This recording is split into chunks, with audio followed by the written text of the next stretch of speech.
Sacred and divine Mott, spiritual guardian of the gateway of sacred relationships, please accept our deepest gratitude for your healing presence in our lives. Thank you for your guidance and inspiration and for your love and blessings, and please accept our love and blessings in return. Pitepu.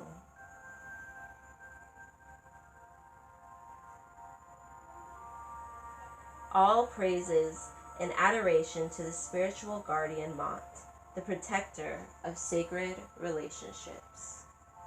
Ashe. All praises and adoration to the ancestor of sacred relationships, Sojourner Truth, and the Delaney sisters, Sarah and Elizabeth. Ashe. All praise and adoration to the elder of sacred relationships, Queen Nzinga Ratabisha Heru. Ashe. All praise and adoration to my divine self and my contemporary divine sisters, Oprah Winfrey, Iyanla Van Zandt, and Lady Prima, who honor sacred relationships. Ashe.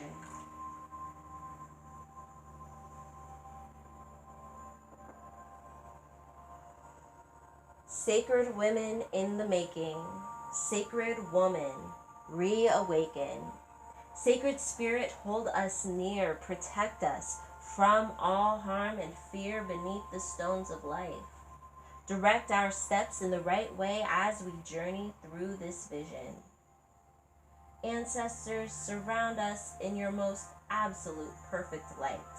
Anoint us in your sacred purity, peace, and divine insight. Bless us, truly bless us, as we share this sacred life. Teach us, Sacred Spirit, to be in tune with the universe. Teach us how to heal with the inner and outer elements of air, fire, water, and earth. Ancestors, we stand in need of sacred relationships. We pray for sacred relationships in our lives. First, may we create a sacred relationship with you, ancestors, with our parents, children, sisters, brothers, friends, associates, co-workers, teachers, students, with nature, and with all our other relations. Ancestors, help us to attract and establish harmonious, wholesome, and healthy relationships. Help us to unblock and release old hurt feelings, resentment, and hostility that are trapped within our body temple. Help us to have the vision and the strength to learn from all our relationships, as they are all our reflection, each and every one. If by chance our relationships do not change, may we remain unfazed and on point. May we be the ones to create new links of change and transformation for the ancestors, for our descendants, and ourselves. For all healing really begins within us. I affirm that each one of my relationships has a value and in some way has forced or helped me to grow in a more sacred relationship with my own self. As I reflect on the true purpose and sacredness of relationships, we give thanks to the divine in us and the divine in all others. I am a sacred woman. I am a sacred woman. I am a sacred woman.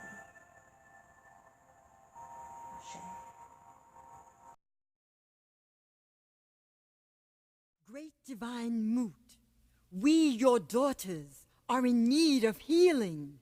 So we ask that you heal us with your elements, air, fire, water, earth.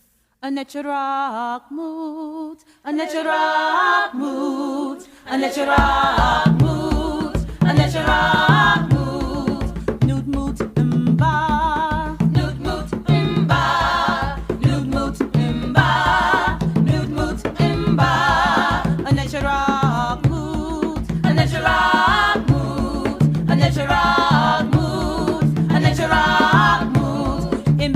moot im nef, im het moot im nef, im het moot im nef, im het moot im nef. Een netje raak moot, een netje raak moot, een netje raak moot, een netje raak moot. Zeker met zat ra, zeker met zat ra, zeker met zat ra, zeker met zat ra. Een netje raak moot, een netje raak moot, een netje raak moot, een netje raak moot. Tef noot moot im nu, tef noot moot im nu, tef noot moot im nu, tef noot moot im nu.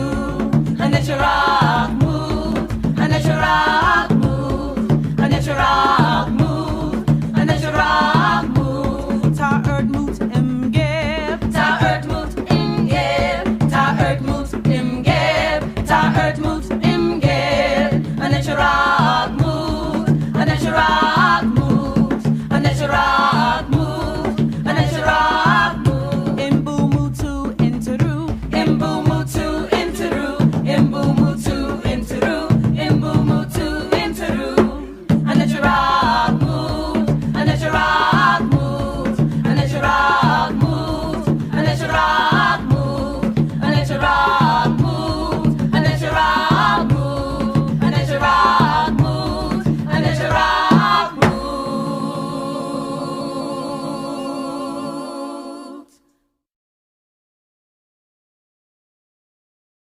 So our Adinker card for today for our studies is Nchen Chim, and Nchen Chim means twisting, a symbol depicting the twists and turns of life and the need to be versatile and resilient to survive. Initiative, dynamism, versatility. You are in a quandary and unsure of how to get out, so you'd use this to help clear your mind and space. You should be going deep within to summon the solution to the issue. You have answers, you just need to get past your fears and the destructive noise. Also means you can solve anything. If you did not experience tough times, remember, like, how would you know what the good was? And you're built for this. You will not fail, you will get through. I think getting through this, I'll get through this type of work would be excellent for this symbol. And this one's so simple, I think. This one's a really easy one to add to your work, carve into a candle, that type of thing. As always, Bressiondo, adinkraliving.com is where you can get these Adinkra ancestral guidance cards. I always recommend this guide deck, but I also want to recommend real quick the Dust to Onyx deck has a travel version coming out, so go ahead and go to Dust to Onyx and support that, because that is definitely necessary. I've shown you guys like this is like the $150 version. I got it for less than this because I helped support the Kickstarter, but I do know it's like over $100, and it's well worth being over $100. It's got like gold foil and the box and the book and everything. It's ridiculous how much stuff goes into this, but it is a lot, and it's a lot to carry around with you. So she does have I think it's a little cheaper and a little, it's a condensed cute little box that has all the same beautiful detail, actually a little more gold and beautiful detail on the box. So it's a very beautiful experience still, but it is small, and I'm sure will come with maybe a smaller version of everything to help make sure you can still go through it all, but it's still smaller and usable in that way.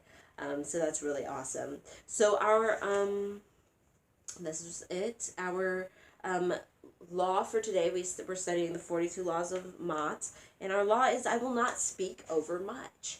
I think this is such a good one to remember, and we have to also remember this is not from a social standpoint. This is not from a gender standpoint. We're not talking about like, oh, this is like women shouldn't overspeak or blah blah blah.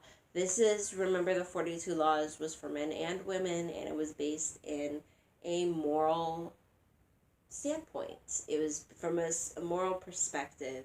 And I think morally, the reason why you would choose not to speak too much is one, so that you're not, dominating conversation, probably with things that you aren't actually the authority on. Two, so that you're not just filling the silence just because. Three, so that you're not, when you say things, you're just talking, blabbing and blabbing. You're much more likely to say something that will offend, to say something that you didn't mean to say. And that could be a secret, or it could be, something offensive.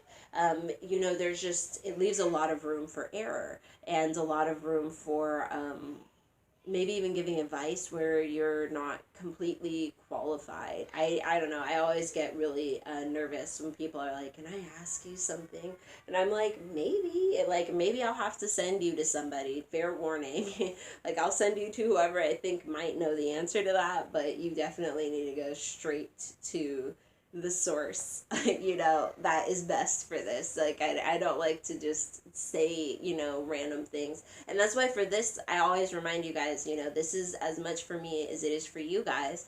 This is, the way I've interpreted the book, the way I've worked through it many times, but I'm still working through it. You know what I mean? I would not say that some days I do still wake up and I don't completely feel like a sacred woman, but I have come to learn that, sacred women make mistakes. Sacred women, there was a time at the beginning of this where I looked at this and I was like, this is so many things, I'll never remember it. Like, I'm the worst, basically. And that's not the attitude you're supposed to have at all. That's the opposite. You're not supposed to be speaking that type of stuff to yourself. It's speaking yourself down all the time. And of course, that would lead me to stumble more and more and more. Like, oh, you can't seem to ever say the right things. And so then it would be more and more. And I wasn't even saying the right things to myself. How could I say it to other people?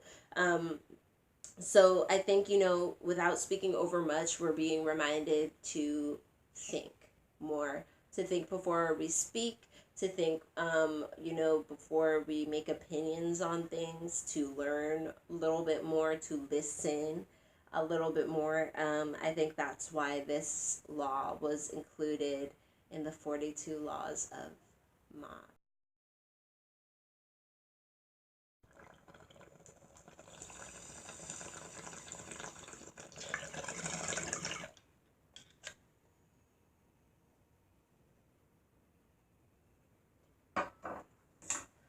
Alright, for today's chop break, I wanted to show you something I recently made. Whew, that was a good one. Anyway, I told you guys I've been working on all these quilts, and then I had to stop them because I'm taking a black feminism class, or it's about to be over. And for a final, she had us do a project that addressed an issue that modern black women face, that modern black feminists are addressing. So I was thinking, at the time, I had just in the class read about the, more mortality, infant mortality, birth mortality statistics, and basically the only reason the US's statistics are so low is medical racism, is the issues, the perpetrations against black women, the lack of understanding, the lack of empathy, underdiagnosing, misdiagnosing, undertreating, all of those things. And of course, the stress of racism, all this stuff. So, long story short, before I go off into too much of a tangent, because, we all are interested in wombs, womb health, black health, and it is shocking to know that, if only someone could halfway care about black women and treating us fairly and treating us as people, the U.S. wouldn't have such miserable, death rates. But that's another story. I was inspired by it, and so I was like, one of the more inspirational for me personally, especially as I began my journey, were feminist midwives, doulas, birth workers, womb workers, specifically people who were interested in reclaiming that power and reclaiming the healing techniques and reclaiming the religion and reclaiming power that women had, right? And not ascribing to the patriarchy, to misogynoir, which a lot of people in our community do, right? A lot of people are very, pro-black, or even I'm a womb worker or whatever, but, they're very closed-minded about stuff. They're very, they still, ascribe to a lot of the patriarchal standards, that demean women and demean young women especially, and demean sexuality, demean a bunch of things that are ultimately just controlling techniques, right? So it was very specific in my mind, very specific feminists, very specific types of birth workers and womb workers. But in this piece, I don't even know if you can really see what's happening here, because I designed this and made this within a couple weeks. So where normally I would like have time to just marinate and come back to it and leave it alone for a week and come back when I have a fresh idea to fix a problem. I just didn't have that with this. I just had to use what was in my home, what fabric I already had, and try and create a piece. And she did not say quilt, by the way. I just felt the challenge rose within me, and I was like, I'm gonna quilt something. I'm gonna just try something, try to make some art, some quilted art. So I took an old shirt I had. That's why this is so busy. I normally wouldn't dress her in something so busy. I would put her in something plain but bright. So that way you could see all the details. But instead, I just got what I had around the house. I took a pillowcase. I took this shirt. This is like a shirt I never wear. Or I've worn the skirt that matches this as like a headpiece before. I've done that around y'all before, but I usually don't wear the shirt because it's just not flattering. It just isn't. But it looks very cute as like a maternity dress. Like, it's not even finished. I've got like my kid's blanket is what stuffed it. I cracked myself up. But yeah, this was their infant blanket, and they have another one that's like here in the womb, but you can't really see it. I need to stuff her some more. She needs to have more of a belly. But anyways, like I said, I'm not done. I just, did as much as I could to pass the class. But then I was like, I'm coming back to this later, because, so I have, if you can see, some hands. I have hands here, a hand here, a hand here, and a hand here. So these hands were supposed to represent community members who choose to take a stand against this, who choose to take a feminist stance against people controlling wombs, people allowing black wombs to be misused, mistreated, the forced sterilization if you have too many babies. There's so many people trying to control the womb, and there's been a marked, attempt from the community, which has been received in a lot of different ways. At times it has been very toxic, right? We have a lot of disagreements with people about, the womb, and even within feminism, even within womanhood, there's a lot of disagreements, but there was a very marked attempt to, protect the womb and protect it as sacred, because this was a traditional African thing to do. It is sacred, and it doesn't make you more special than somebody else, but it does make you special as of yourself, and it is a power and an energy that you can protect.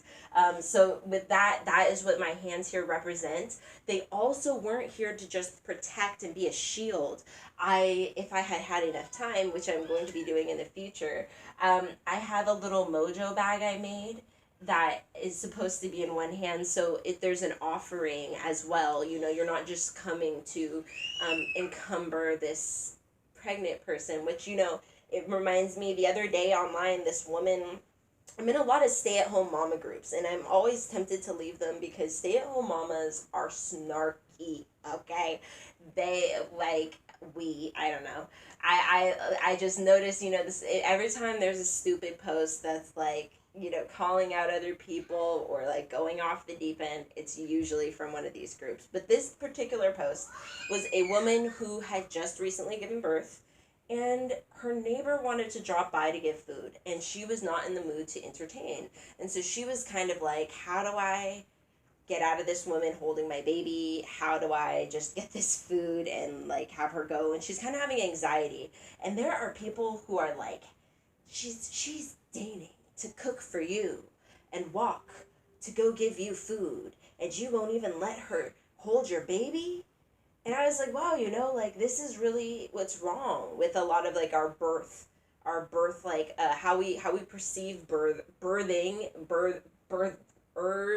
birth workers, babies. It's just like everybody kind of owes you something, and there's no sense of service. There's no sense of like I'm showing up to make your life easier during this time. The idea that people show up to baby showers without gifts is absurd to me. I'm like, unless literally you are family and under the age of 21, I am confused.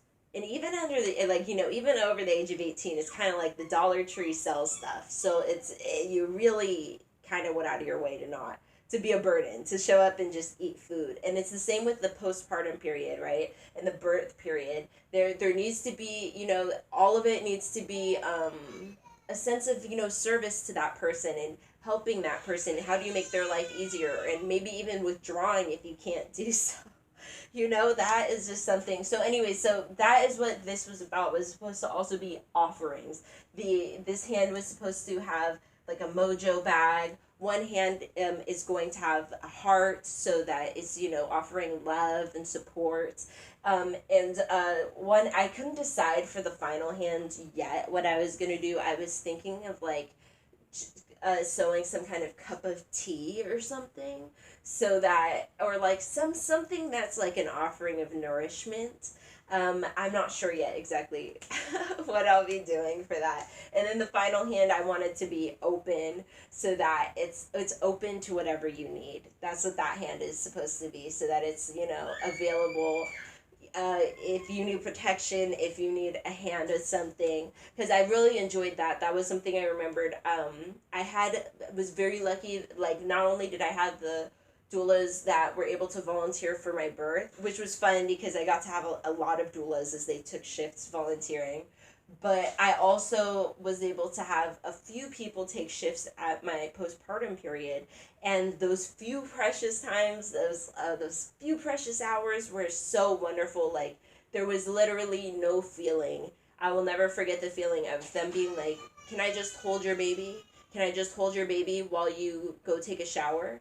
And I was like, oh, because I had twins, so it was like there was always kind of one awake. I was super paranoid. I like felt like I kept having too close of encounters with like them getting hurt, because I felt like it was because I was alone, because I was tired. And so being able to have that person there who just had open hands, like, what do you need? Do you need me to go downstairs and cook? Do you need me to hold him while you take a shower? And like when she said that, I was like, that is exactly what I need, is somebody to watch this child while I shower and comb my hair and put it into some fat braids for the next couple weeks. You know what I mean? And so that's why I wanted to have a blank hand and open hand. But anyways, as you can see, I've run into some difficulties of, I'm like, I don't do this is my first one.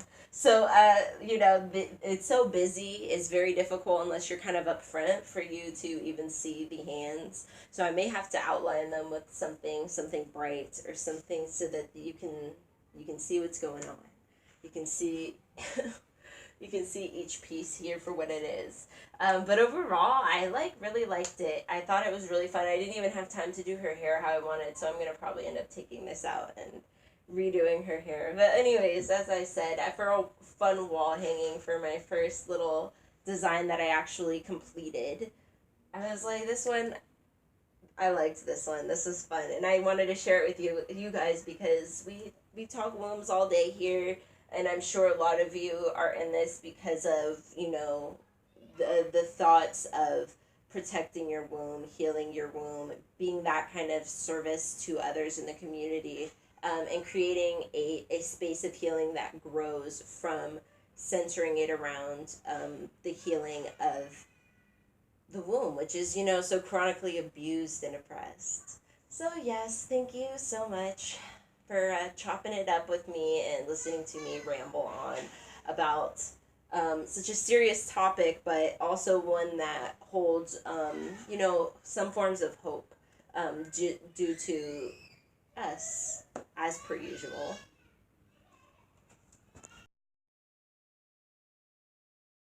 here we are, Gateway 7, Sacred Relationships. Our ancestors for this gateway are Sojourner Truth and Sarah and Elizabeth Delaney. They were sisters. Wonderful sticks collection. They were sisters, and they never married. They had very extraordinary lives. So definitely look into them. I did last year talk about that. You can see that on Patreon. I don't know if I'll have time this month, seeing as I'm running so late. But we'll see. We'll see. So, there's also the elders for the gateway, Queen Nzinga and Ratabisha Heru. And finally, our contemporaries, Oprah Winfrey, Ileana Van Zant. I thought it was Iyanla. I don't know why there's an L. I don't know, maybe I'll have to look that up. Anyways, and Lady Prima. These are our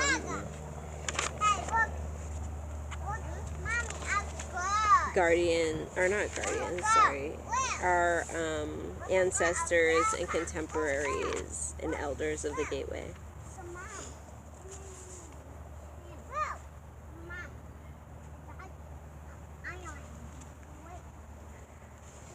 Okay, sorry, my neighbors are walking about with their child. I don't want mine to get too distracted. Alright, so reminder as always, as with all of the beginnings of all the gateways, we start with working on altar work, cleaning up your altar space, whatever that may be, wiping down the space, smoke cleansing, really making sure that you're putting that little extra attention to detail. Maybe wipe down the walls, give a good spray, or add Florida water to the wash, or spray down with Florida water afterwards, or a cologne, or a blessing water that you've created. All three of those things will work. Just go ahead and put maybe some fresh flowers. The oils for this gateway, lavender and lang lang oils. She recommends rose quartz or pink tourmaline. Change out some food for your ancestors. Remember, dry food. We've talked about this before, and we made dry food sometime at the beginning of all this. I don't even remember when. But here she says, corn, rice, fruits, vegetables, etc. If you cook, this food should be released within 24 hours. Dry food can be kept in like a mason jar and stored under the altar, on top of the altar, to the side, however it is you have this type of thing set up. You can also have a rose-colored headdress or scarf to wear for this month, to wear over your head during your altar time specifically, or to just wear throughout this month, to wear this color. Remember, each of the gateways has a different one. You can also just lay this cloth right before the altar to change the color and energy around the altar, or just change some way to change the decor to this beautiful pink rose color that this gateway embodies. So this gateway is about air, eliminating toxic, dysfunctional, disjointed relationships that destroy your life. Sacred relationships create cleansed, honest, and harmonious relationships that energize one's life. Fulfilling, healthy relationships are the result of establishing sacred relationships. They having better sacred relationships eliminates blockages in the body temple, such as ulcers, heart conditions, drug and alcohol abuse. Those things, I think, are all indicators, I think, of like stress, of self-medication, of the body falling apart due to the stress of, say, arguing constantly, of being maltreated, worrying about the abuse that you're getting, all of those things that she speaks of when it comes to your healing yourself, and all of the gateways, it does there is an effect of those gateways on your physical body. So when she's saying, you know, you're going to get healed from these things, it's not to say that you're doing some kind of like thing that they'll like never tell you. I mean, they'll never tell you like in the hospital, just because that's not their job. That's not what they do there. But you know, there is a huge connection with, you know, the stress of certain things. And, you know, that's why they say that a lot of married women die sooner than their spouse, and it's because so long historically they've been burdened with so much of their responsibility. They're being stressed, overworked, over, you know, taxed, overburdened. No, you can do it. I told you not to go up that high, baby. So very close. There you go.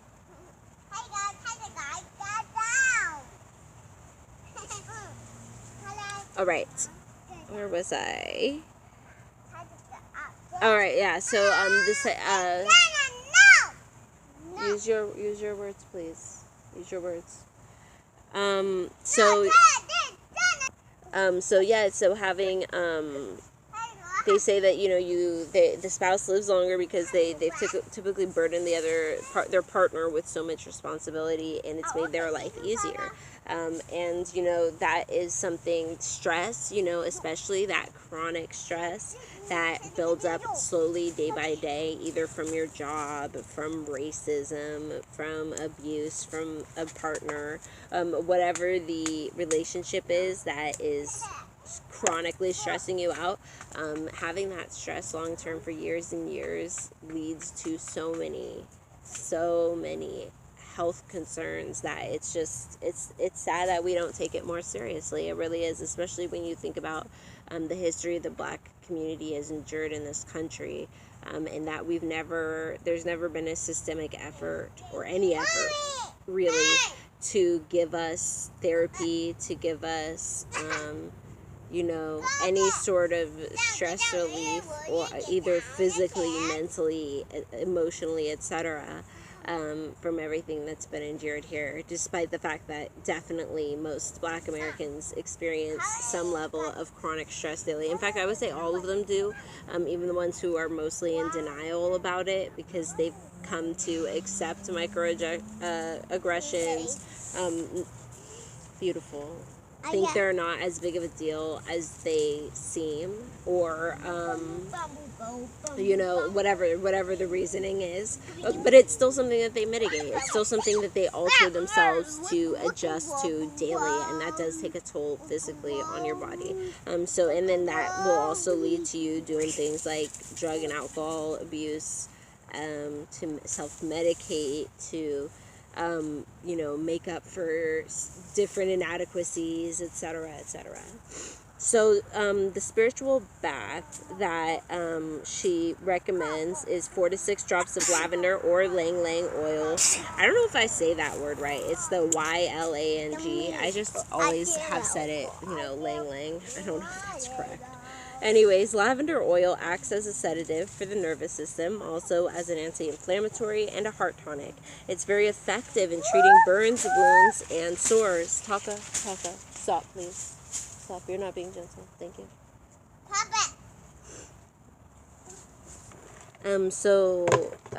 Lavender oil is very effective in treating burns, wounds, and sores, promotes concentration, peace of mind, wisdom, and devotion, eliminates mood swings, restlessness, fear, headaches, and eye problems.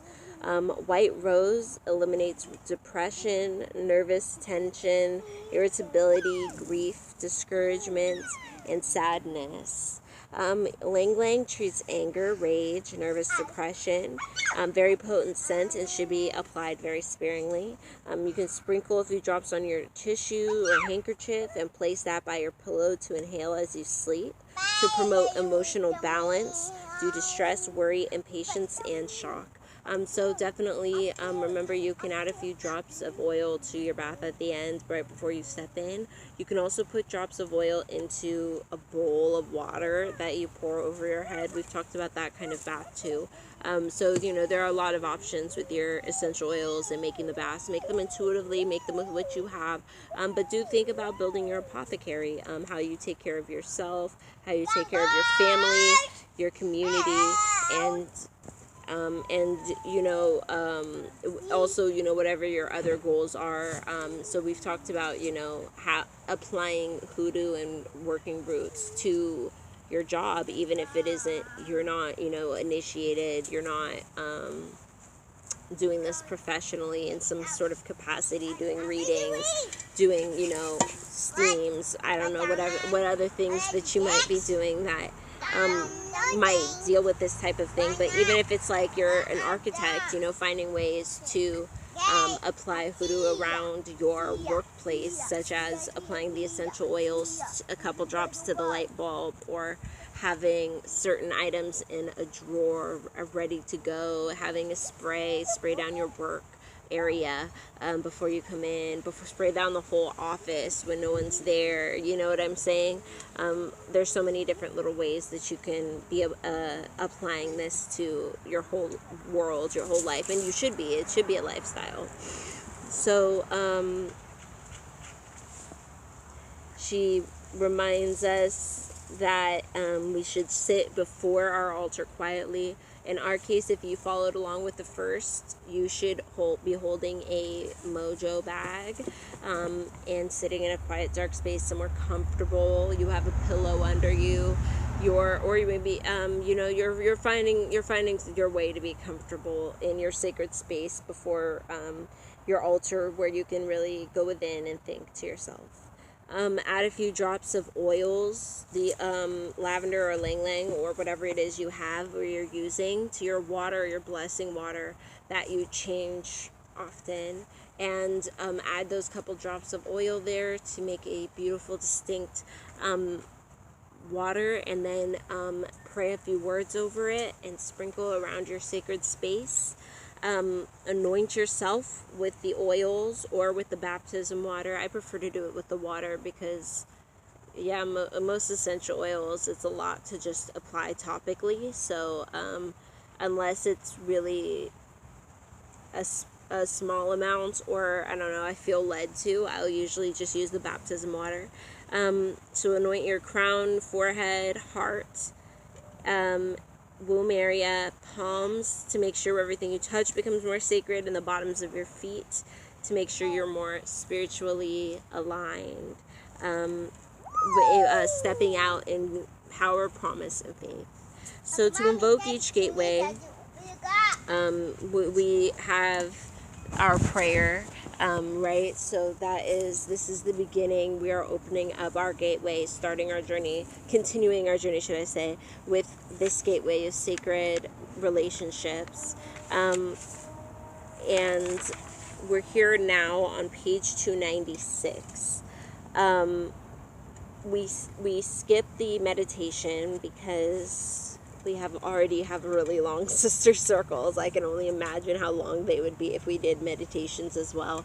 But I did want to reiterate, she did mention rose quartz and pink tourmaline to be held in your palms or over your heart, having those pink stones with you.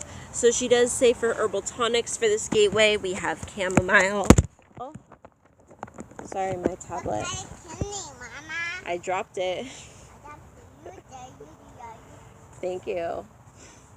Alright, so chamomile, she talks about the flower and the leaf, helps to heal all relationships that the sacred woman births. Used for 7 days to receive full benefits. Drink your herbal tea in your favorite mug during or after your spiritual writing. Chamomile is a super easy one to get a hold of, and it's one most people have. So I always have this one on me just to relax and enjoy. I always have chamomile, and I feel like I always have dandelion root, and then I always have a bunch of really silly teas, but it's tea. You gotta have fun with it. She says 1 tea bag to 1 cup of water. You're going to boil in a pot, turn off the flame, add your tea. Either you have the dried roots, maybe make your own tea bags, maybe you have the store-bought ones, however it is you do it. You're going to put it in there and let it steep, and then you're going to drink before or after your sacred morning bath or a sacred shower. So in that case, I think it will just depend on you. If you're somebody who likes to get up in the morning and you have somewhere to go sit quietly, drink your tea, write out some thoughts, and then go bathe for the day, and that's your style. Or maybe you're the person who, as soon as you rise, you like to get up and go take this shower and pour the cold water over your head and then go sit with like a nice warm mug of tea. It's kind of your call. Always follow your intuition, because your rituals, your way of doing things doesn't have to look the same every time, and it doesn't have to look the same as anybody else's. The flower essences. This one's always one of my favorite. She has calendula for communication, receptivity, listening to others, healing argumentative tendencies. I always like to say the flower essences especially, because these are good for anointing candles, anointing mojo bags, especially if you have a candle mojo bag, or a jar or something that is specially dedicated to your relationship. It's really wonderful to be able to, know what different flower essences or essential oils that you can apply and utilize. So arguments, communication, etc., that was for calendula, for being better, more receptive, for better listening, calendula.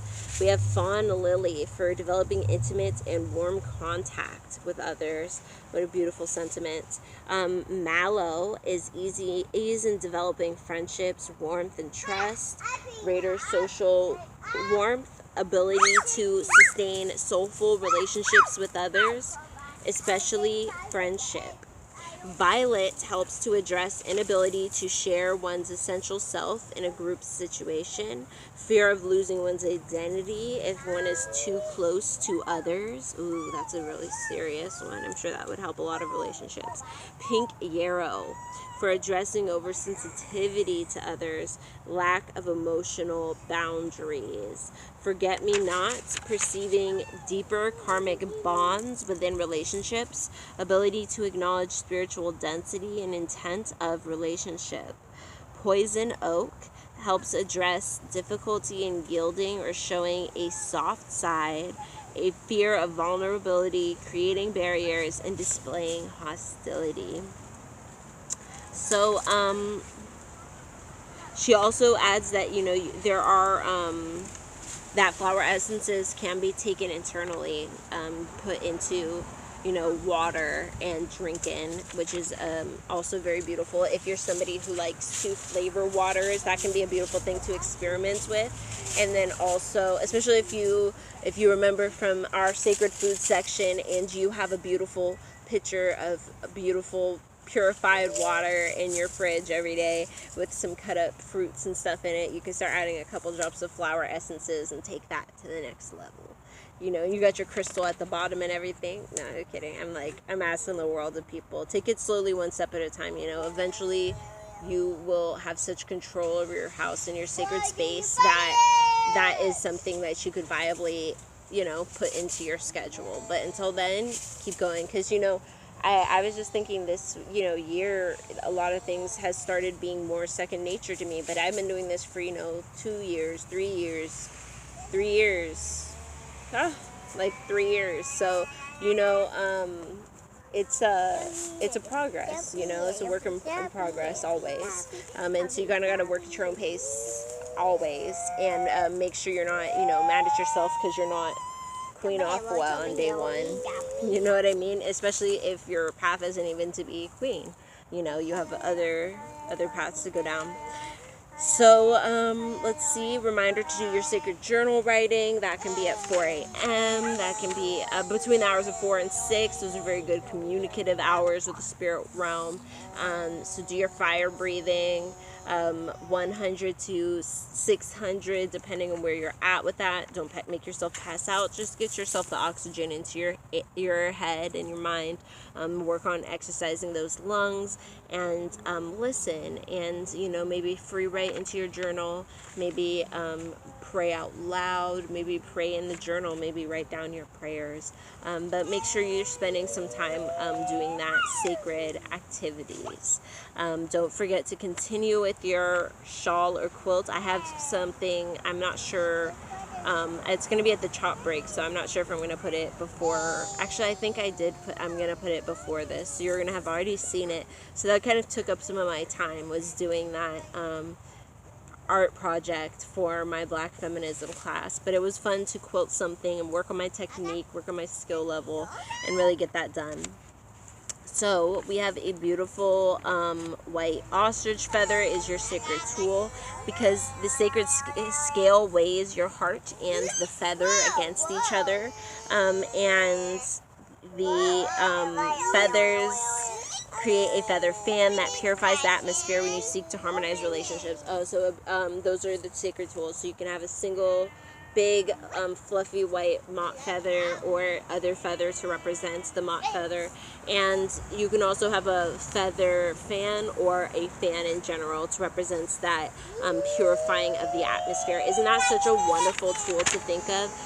Using a fan, just simply using your fan to fan away the energy in such a way. That's such a powerful tool. And I love that, especially because I love fans. I always keep my fan on me, throw it in my bag, use it for later. So, just using your fan, dancing with your fan, waving your fan, and praying.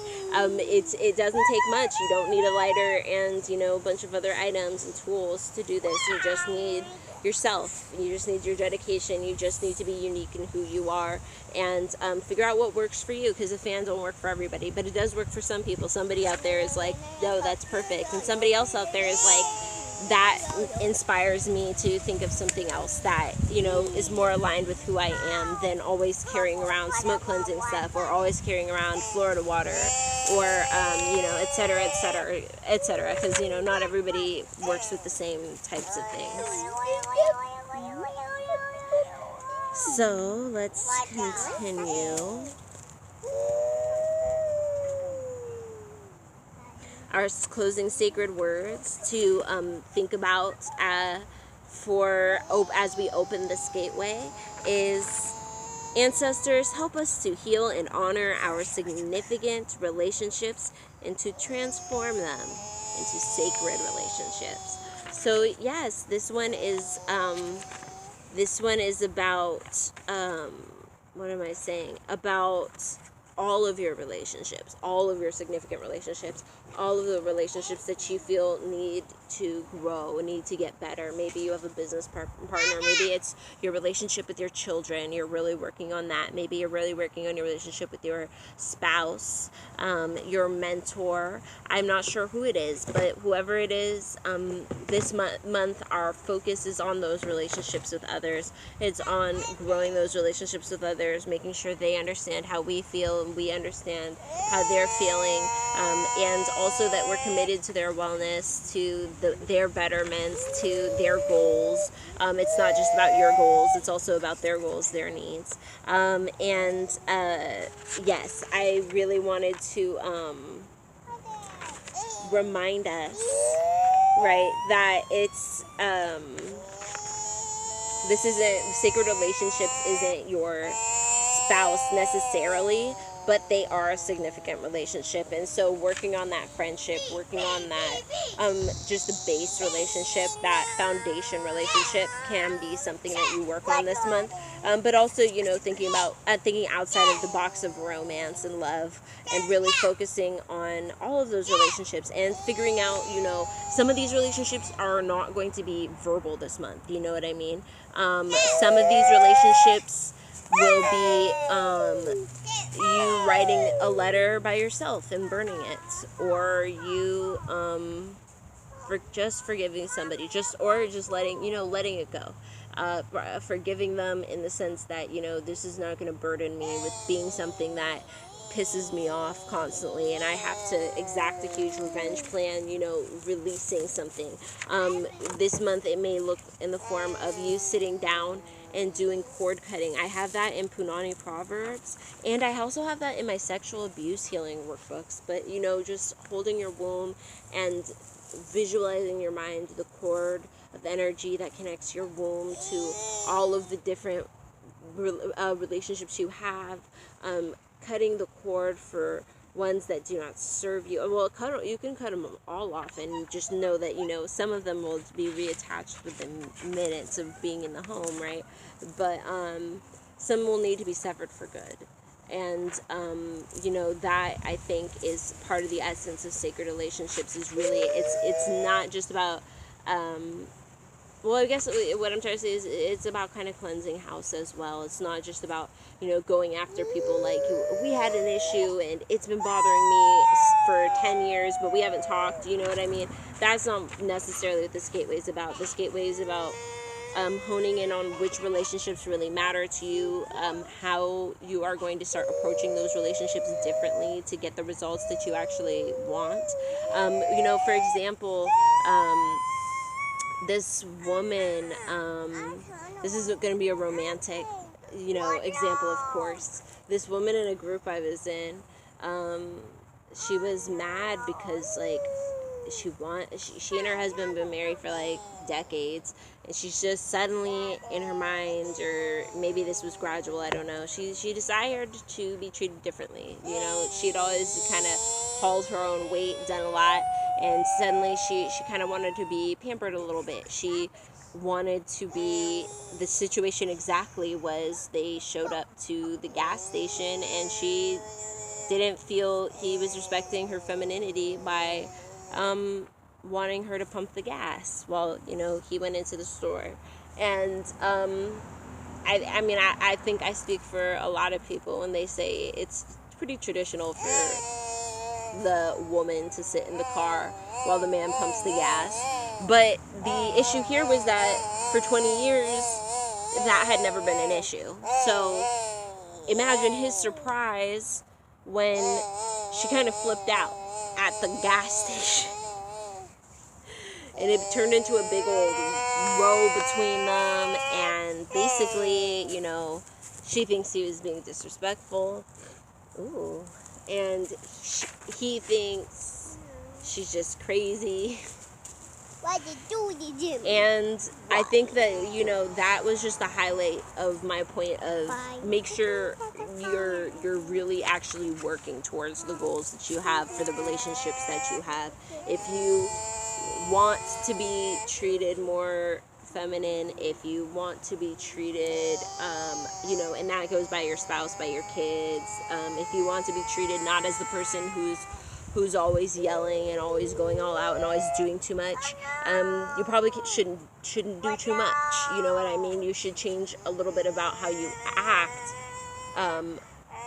and what you're doing to those relationships, in those relationships, how you're handling situations within them. And that type of thing takes time, learning to stay in your center is easier said than done.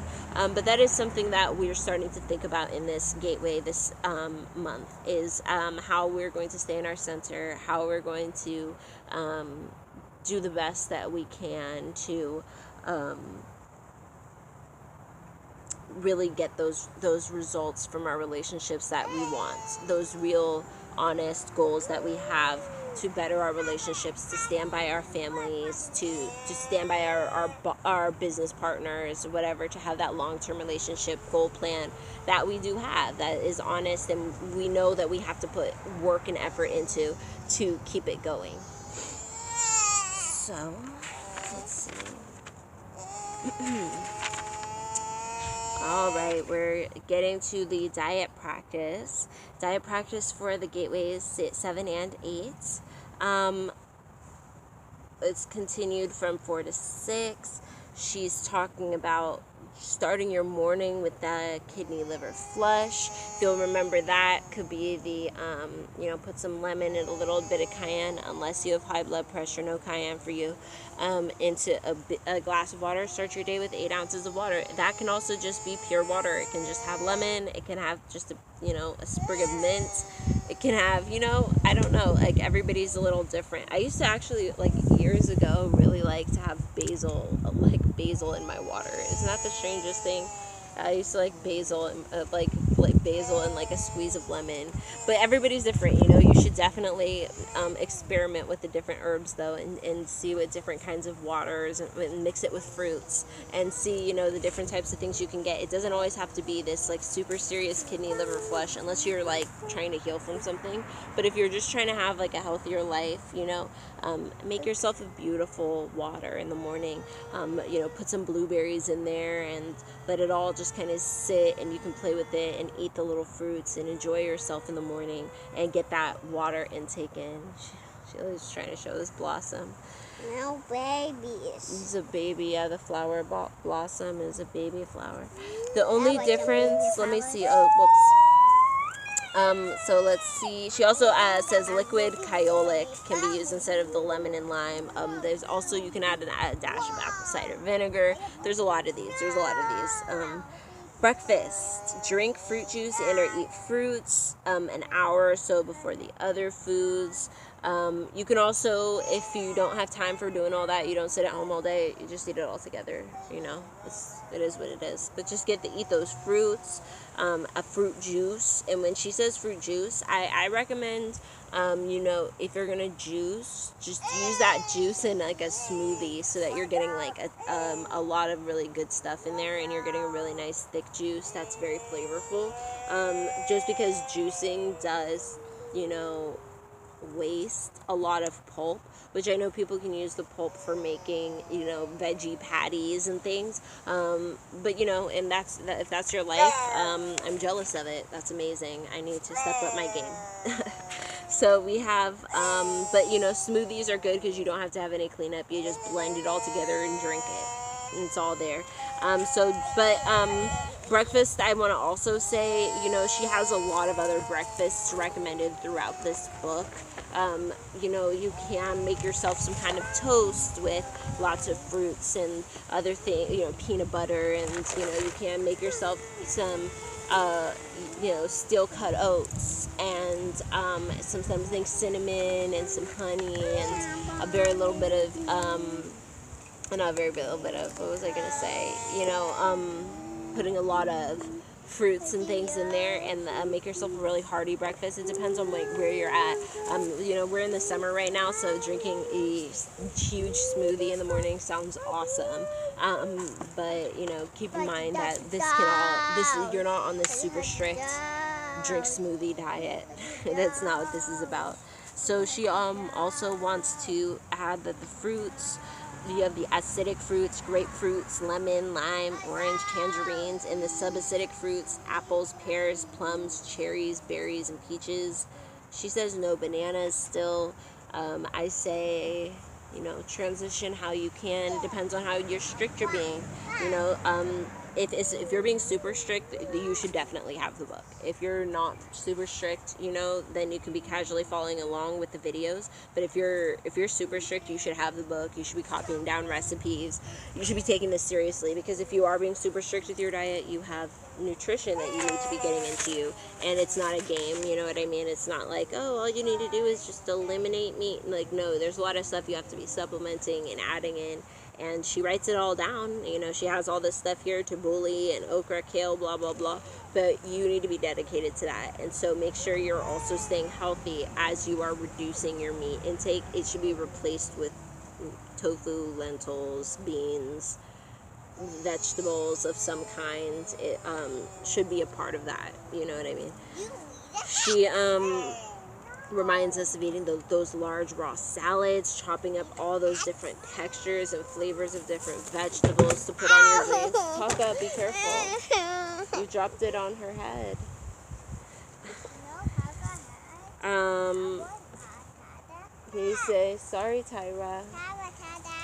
Can you give Tyra a hug? All right, so yeah, make yourself a nice thick a salad dressing to go on top of that, and eat yourself a really wonderful big salad in the middle of the day that gets those greens into your body, and also isn't too heavy. It will get you through to your next meal.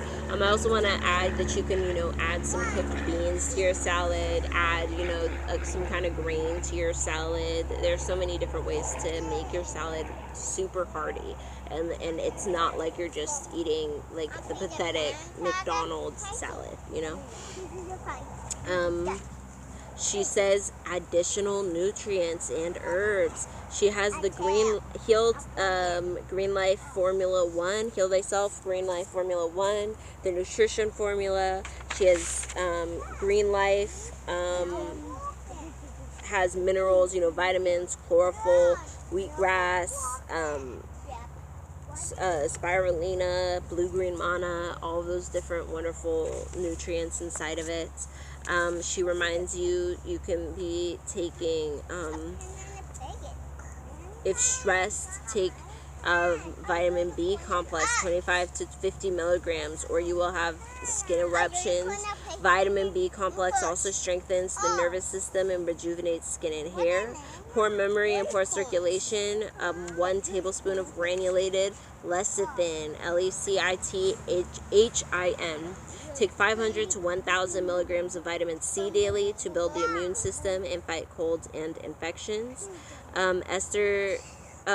C is easier on the digestive system. So when you are taking these vitamins and stuff, sometimes it is difficult to just take them straight. For example, she mentions here vitamin C. I'm going to mention iron. Iron will, if you take it straight, it will make you constipated. It will make, there are a few actually unhappy side effects. And like, this isn't just like, oh, I'm a little like uncomfortable. Like, people like really feel it, which is why, if you get something like, say, blood builder, which is like a combination nutrient that has iron, a decent amount in it, but it also has a bunch of other vitamins and things in it, so that when you take it, you can take it on an empty stomach. You don't even have to be eating all this stuff and following all these rules so that you don't hurt yourself trying to take some iron. That's just an example of when you are taking vitamins and things, do more than what she says in the book, because it's a huge book. There's only so much she can put all up in here before she ends up with volume 2, the appendix, the etc. You know what I mean? And we do have the internet, so we are capable of looking up and getting information, reading reviews, learning what vitamins, because you could just buy whatever vitamin on Amazon, but then you're wasting the huge resource of 5,000 customer reviews of people who have taken this and either experienced discomfort or experienced some type of healing that they were expecting. So it's just a thought to keep. So she keeps mentioning lecithin as brain food that also helps to heal, clear out arteries for increased circulation. I think that sounds really nice too, especially for people with a bad memory. That's me for sure. I'm somebody who's always like, why do I forget things? Maybe I need some lecithin. All right, so internal cleansing. She always recommends the enema, herbal laxatives, every other day, or a colonic 1 to 3 during a 21-day cleansing period. She reminds us that while you're eating these cleansed foods, it's also important to keep the colon cleansed. The colon, it's disgusting, y'all, but it affects a ton of your health. The two things that I think that our school system and education system grossly exaggerates how much they affect our health is oral hygiene and colon care. I'm not sure. I feel like, they're always just like, oh no, the only reasons you're brushing your teeth is because you don't want sugar there, or you don't want a cavity. But what they don't tell you is it's like, oh, when you have like cavities, it can lead to this, which affects this, and this affects your this, and this affects your other bones, and this, and there's a whole host of issues literally that can be avoided simply by if only we were provided good oral care and education. And the same goes for the colon. There's just so much that we're just not taught that would be really simple for us to know. Basically, you know, all the holdup in your colon can lead to many diseases, can lead to so much discomfort, can lead to, and that's why when you when she talks about in this book, she talks about people going in and getting these colon, you know, she offers it in New York. If you're around, if you want to go to Queen herself and go to a Sacred Woman and get that colon cleansing done, I'm pretty sure they still offer that there. And, you know, people will get pounds of stuff that's like old, you know what I mean? And it's because it's just not filtering through properly. And of course, you know, if you've never ever had something like that done and you've been eating poorly or, you know, processed foods chronically for years and years and years, it's going to be a little different, and you may need something like that to help give you a jump start, to help give your body a cleansed start as you continue with this type of thing. So yeah, I do want to always, you know, stress the importance of the internal cleansing, and it can be as easy as buying a box of Smooth Move and occasionally, you know, drinking a big cup of that. Change of location. So I think I left off on the bottom of 299. I just talked about internal cleansing. Don't forget about dance of the womb, moving your body. You can be going through the movements in your Sacred Woman book. You can be going through the movements in Overcoming an Angry Vagina. She has all of the moves in there. She also has a poster, which I took down from my wall to put up this for today. She also has, there's also you can also just be participating in any type of movement that speaks to you. You can be doing capoeira, you can be doing yoga, you can be doing some kind of martial arts, you can be doing belly dancing, you can be doing just intuitive movement, modern dancing, I don't know, hip lay. Find the dance that really speaks to you, and, you know, commit to moving your body, releasing the stagnation from your bones, and really getting in touch with how your body moves and making what's in your mind come out into your movements. And so yes, she reminds you to do that for 15 to 30 minutes daily, or complete a 2-hour regimen and do 400 fire breaths before you do this, or after. I mean, if that's, you know, I guess it depends on how you do things, or both. Meditation, 5 to 15 minutes daily. There's a new meditation app.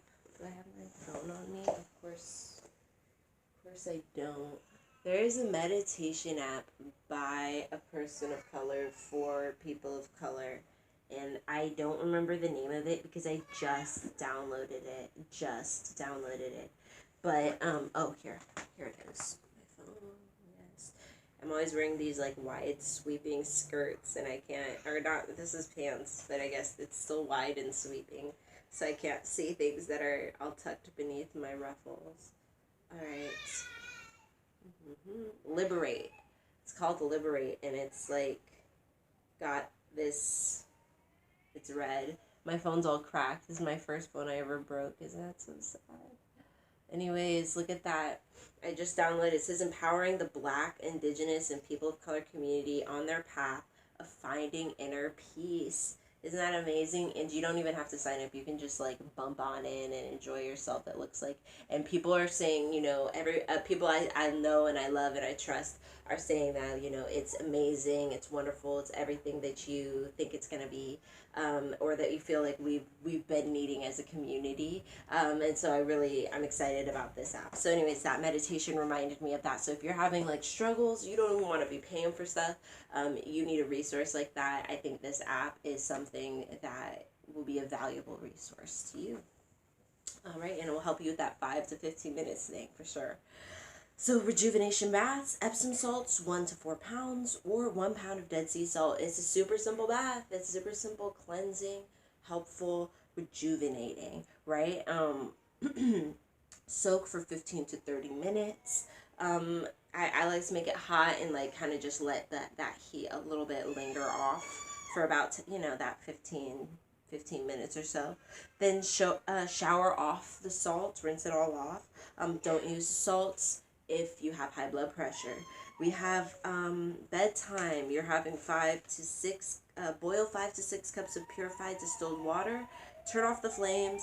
Add 3 teaspoons of herb of your choice, or the Heal Thyself Master Herbal Formula, or some kind of herbal formula, mixture that, sounds rejuvenating to you, feels rejuvenating to you.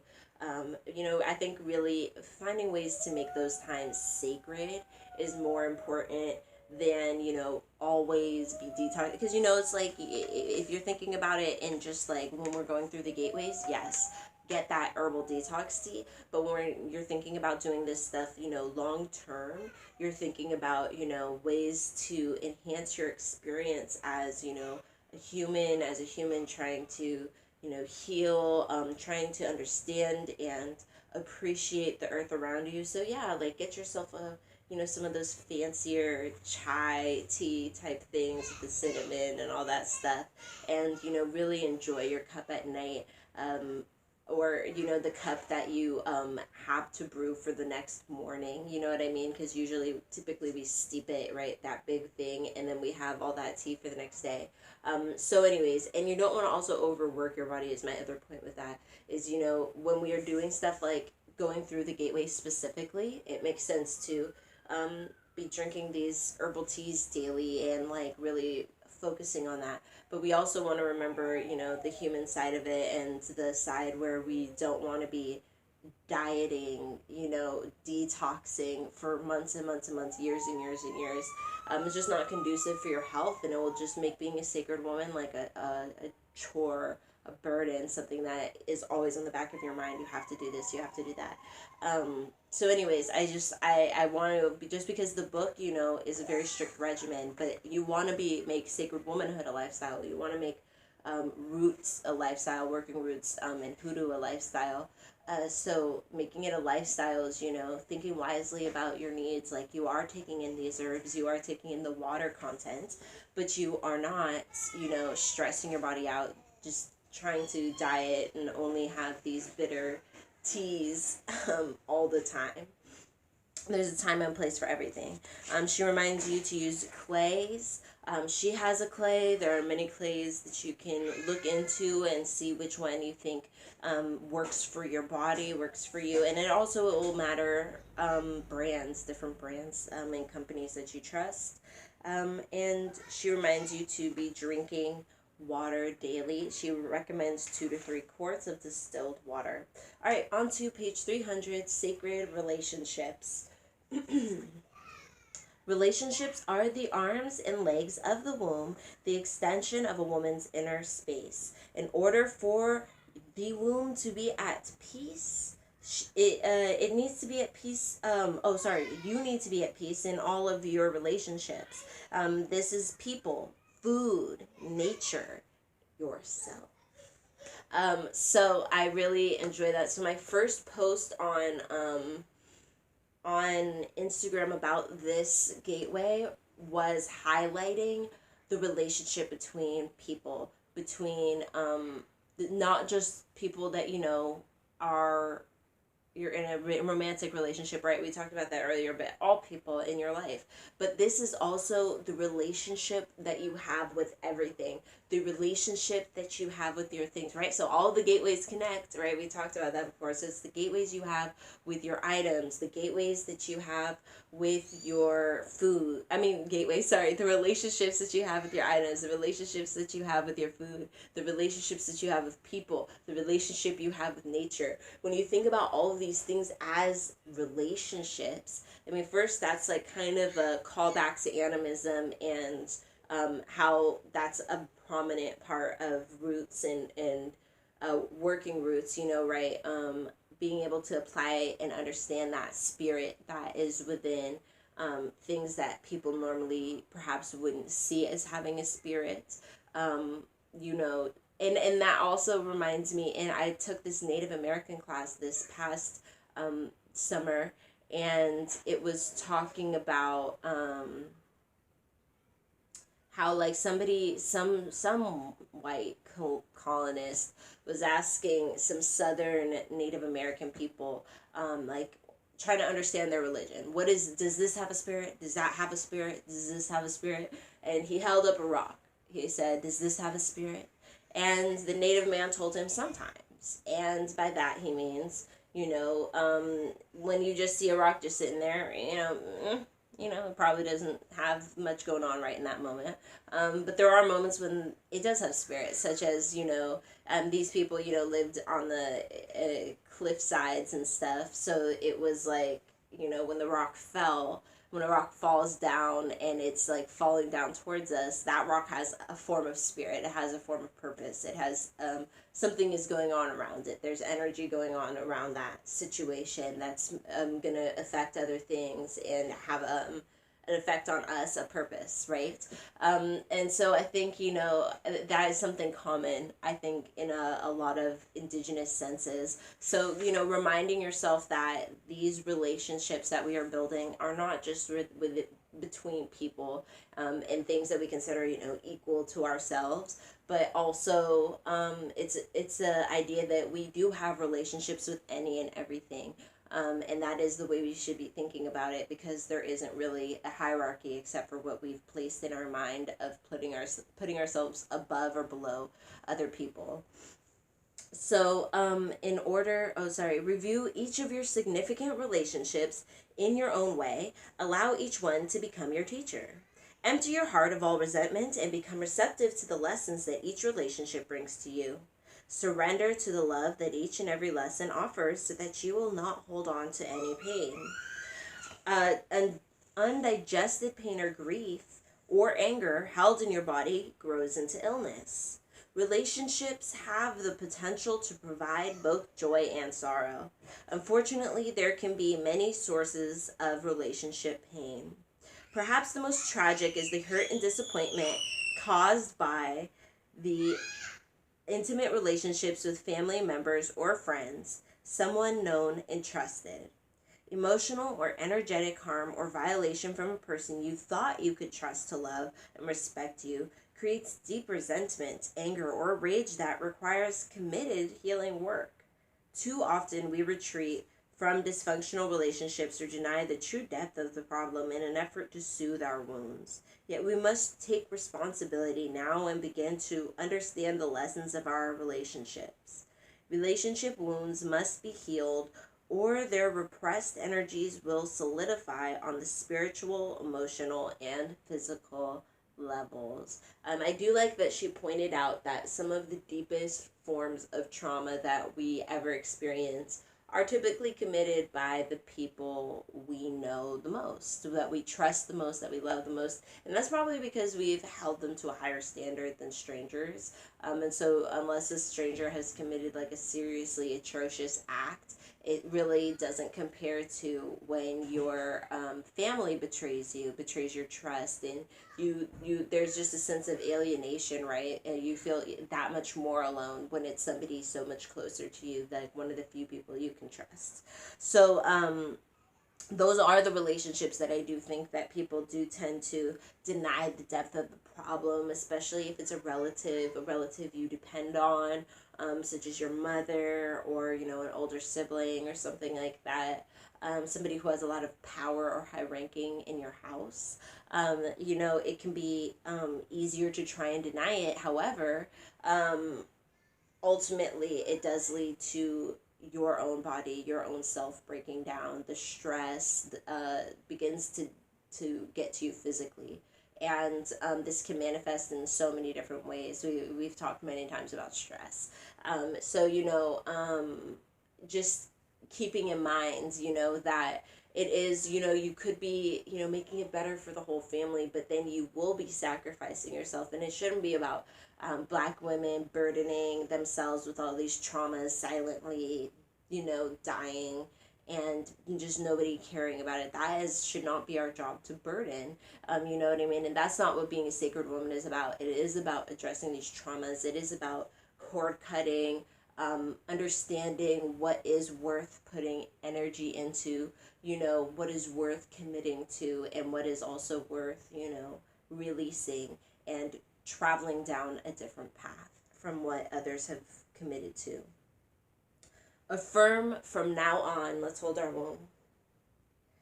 My womb is my sacred nest in which I hold all my relationships. No one will enter into the womb of my mind, the womb of my heart, or the womb of my womb unless they are at their best, pure and clean. Join me all my relations in my natural living lifestyle. Join me in my peace of mind, in my state of divine bliss. My womb speaks peace to all my relations, and so my relationships speak peace to my womb. I bless all my relationships. This is such a good one, especially because she reminds us that it is not just about, who is entering your womb, right? It is about who is entering the deep recesses of your mind, the womb of your mind, the creative spaces of your mind, the free parts of your mind, the parts of you that can never die, that can never be, chained down. But sometimes we do allow people to start to weigh us down mentally in that way. So reminding ourselves that it's all of these types. It's the people that we allow in the womb of our heart. You can still love people without, committing them into the deepest recesses of your heart, of the womb of your heart, because you understand fundamentally, that they are just not at the same space as you, that they are somebody who does to some extent harm you, even if they don't wish to. Some people do, and some people do wish to harm you, so being able to have the strength to release that situation as well. We have my mother, my heart.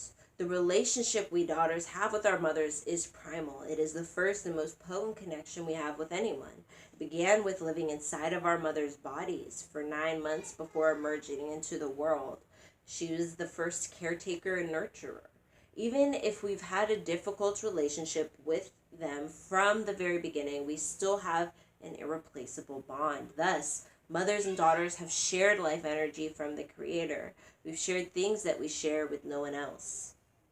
Whether we think so or not, no matter what human shortcomings our mothers may possess, they do love us in their own way. And we love her, sometimes in spite of ourselves, in our way. And when our mothers pass over, we discover that there's an empty place in our hearts and our lives that no one else can fill. The ancient African priests and priestesses of Kemet prayed to the Great Mother. Abba en Muta, Abba en Muta, Abba en Muta. My heart, my mother, my heart, my mother. My heart, my mother. Reading these words, I opened up my sacred first eye above my brow where my melanized nectar pours forth to allow me to receive from the Spirit. I asked the meaning of my mother, my heart, and this is what I was given in my moments of prayer. Within your heart is your sacred mother. There she sweetly sits and holds counsel. There she handles all matters of your heart center. Come to Holy Mother in prayer for the healing of hurt feelings and emotional disharmony in all your relationships. Come to Holy Mother for soothing, for comfort. Come for heart wounds and scars that are ready for healing. So here she's addressing the mother that is indwelling, the ancestral, maternal that is indwelling. And this is indwelling in all of us. This is indwelling in those who have wombs and those who don't have wombs, male, female. All of us are able to reach within ourselves, and you can reach within yourself and address the Holy Father, the ancestral Father that is internal, that is within because you are a part of that bloodline as well. And It is mind-boggling when you think about the millions who had to come before you, and meet and mingle and understand and love and hate, all so that you would be here at this time. But all of that is within your bloodline. All of that effect has come together and is now within you, and that is a power that you have that you can address. And so I do love that the very first prayer we have addresses that which came before us, the within mother, that we can address because it is a gift to us. It's almost like what's it called? It's almost like the avatar state, right? And how Aang will just sit and he would meditate and he would go indwelling to the avatars who had come before him, and that was a source of wisdom that he could always count upon. And then Korra ruined it. No, I'm kidding. I'm not a fan of the second movie or series or whatever.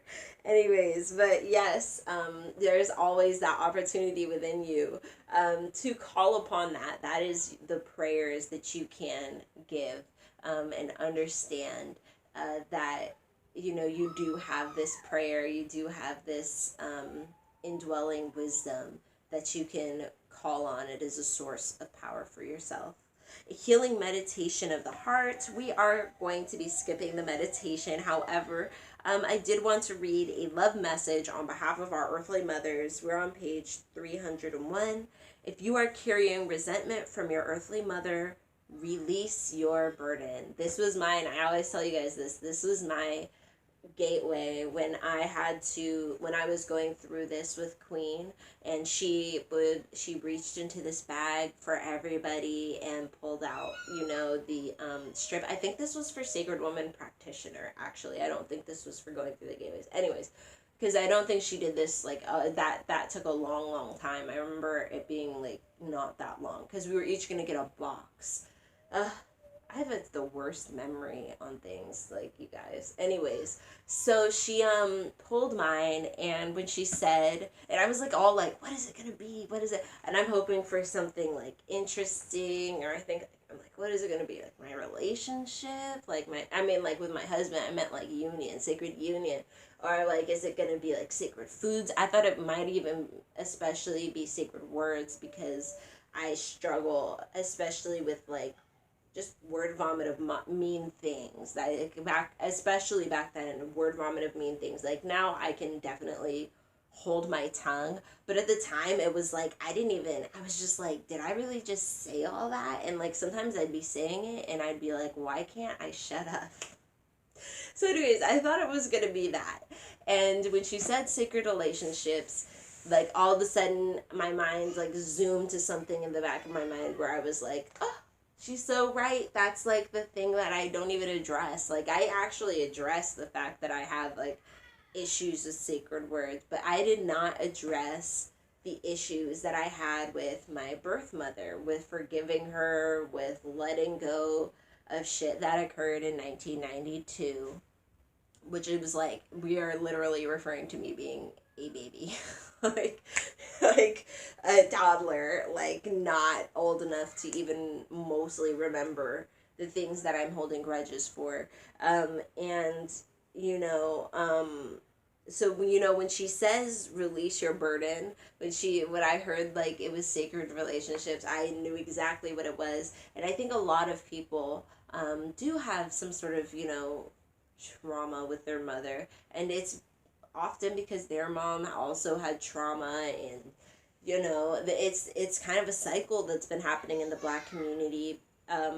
There's not only the issues of having abusive mothers, but there's also the tearing apart of our communities. We didn't have boarding schools because we knew English or whatever, but we have been systemically taken from our parents, put into jail and juvie at higher rates than other kids, put into the foster care system at higher rates of other kids, and so and allowed to be adopted to other communities at higher rates than other kids. So there is a lot of trauma there. So I think that's why she does start with mothers, and fixing that mother wound that so many of us have, that resentment for our mother not being all that we thought she could have been, for choosing other people before us, for all those other things. Because it's not saying that you have to go grovel at her feet, be her best friend, etc., but it is saying that you are carrying a burden by walking around being so upset and never releasing that, never letting it go, not just allowing it to be, it exists as it is. It does exist, and accepting that it does exist. So release your burden, cleanse your heart in your meditation, open up and just thank your mother no matter what. Hug her body, kiss her hand in the flesh, or if she sits among the ancestors, or that is not an option, embrace her spirit sweetly. Offer her a spiritual gift.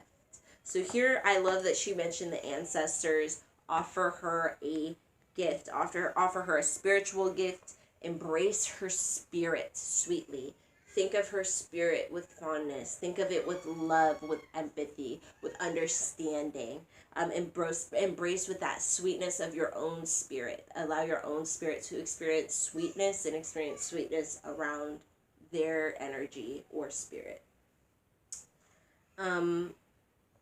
Understand your mother did the best she could with what she had to work with. So when you are embracing that spirit, so this can be either you're doing this in real life, you're doing this as an energy work type thing, your mother is in a different location, or your mother has passed on, it is not even possible to reach her at the physical or in this realm. So you are reaching out to her spirit.